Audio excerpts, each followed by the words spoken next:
enjoy representing Abraham Lincoln.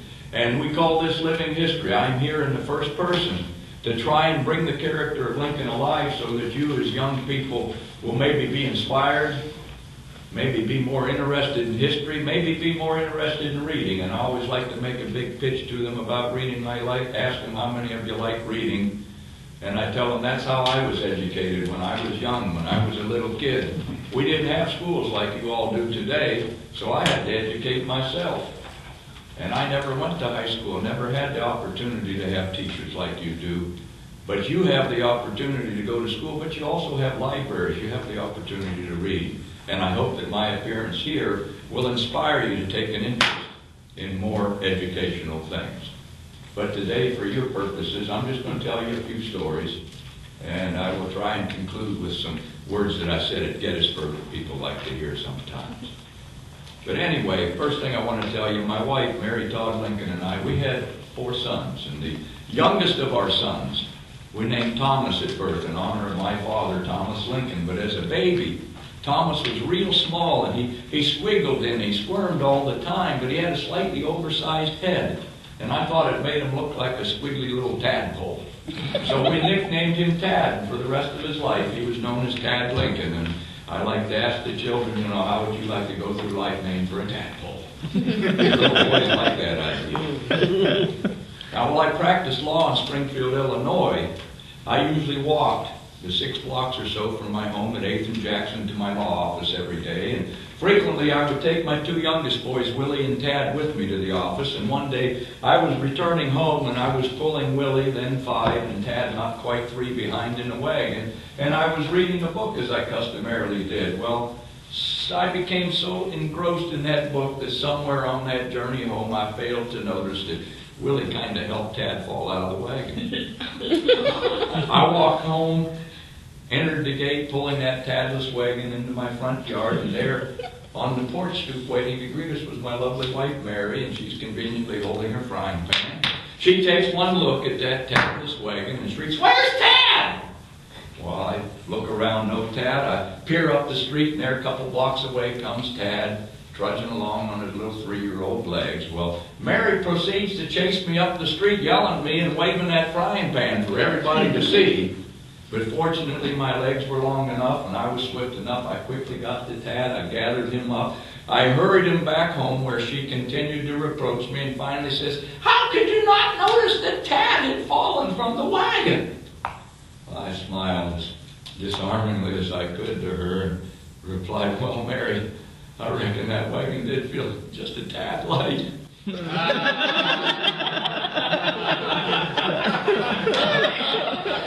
Some days I can still feel that frying pan.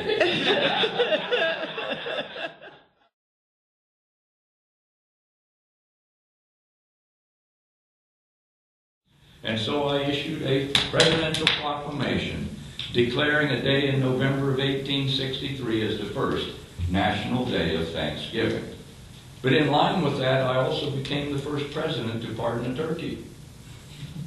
A couple of weeks before that Thanksgiving Day, a farmer friend gave us a nice big plump live turkey to have for our Thanksgiving dinner. Well, naturally, we stuck him in Tad's stable, and Tad, being a lover of animals, quickly adopted that turkey, and he played with it every day, and he named it Jack. Well, a couple of days before Thanksgiving, the cook happened to pass by while Tad was in the yard playing with Jack, and called out to him, Tad, you shouldn't get too attached to that old turkey, because I'm going to cook him and we're going to eat him for Thanksgiving dinner." Well, Tad made a beeline to my presidential office, and he comes in with tears streaming down his face, and he says, "Father, Cook tells me he's going to cook Jack and we're going to eat him for Thanksgiving dinner. You can't let that happen. Jack's my friend." "Father, you have the authority to pardon soldiers who have been condemned to be executed. Can't you use that same authority and pardon Jack?" Well, one look at those big sad puppy dog eyes, I did what any father would do. I took a piece of my stationery. I wrote on it, "I, President Abraham Lincoln, do hereby pardon Jack the turkey." I signed it. I handed it to Tad, and he walked out of my office secure. in the knowledge that Jack would now live a normal, long, healthy, happy turkey life. And we ate ham for Thanksgiving dinner that was donated by a pig that none of us personally knew.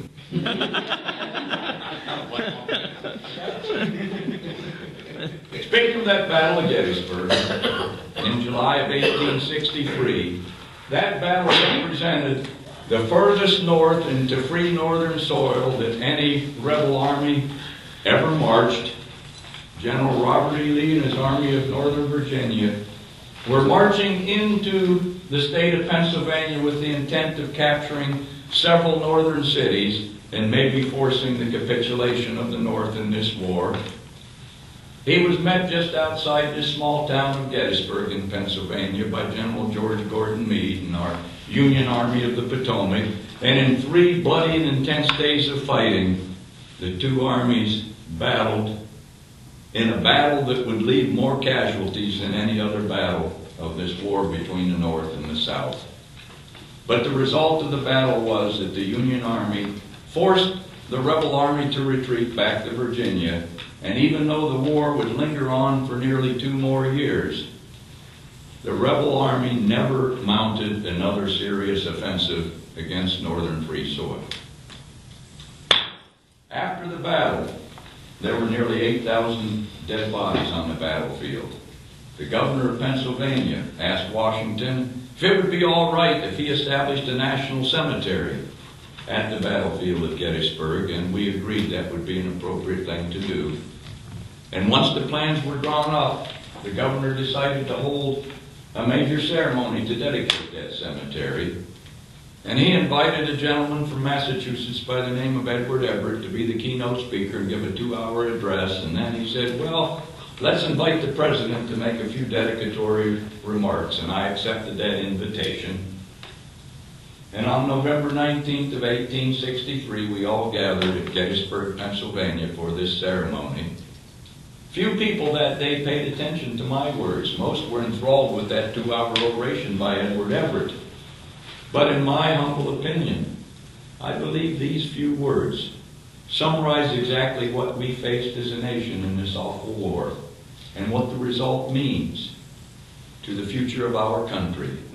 I hope someday people will remember my words and agree that what we have accomplished here was right for the United States of America, and now in honor of all who have served and all who have sacrificed, of all who have fought and all who have died in this war, and in all wars past and in all wars yet to come, I once again dedicate these words.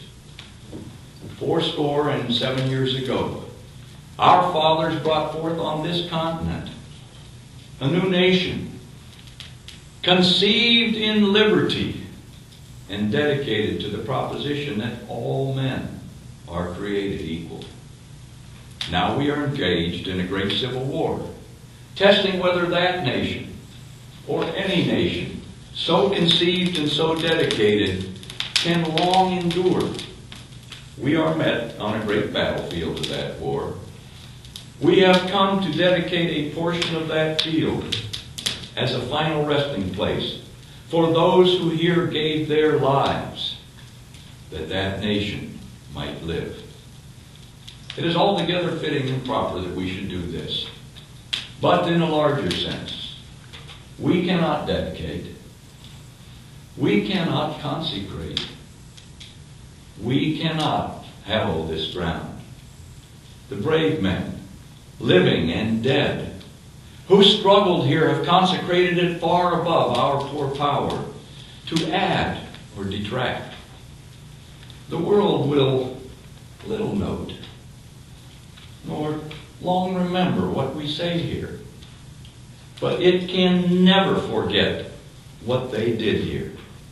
It is for us, the living rather, to be dedicated here to the unfinished work which they who fought here have thus far so nobly advanced. It is rather for us to be here dedicated to the great task remaining before us, that from these honored dead we take increased devotion to that cause for which they gave the last full measure of devotion. that we here highly resolve that these dead shall not have died in vain, that this nation under God shall have a new birth of freedom, and that government of the people, by the people, for the people, shall not perish,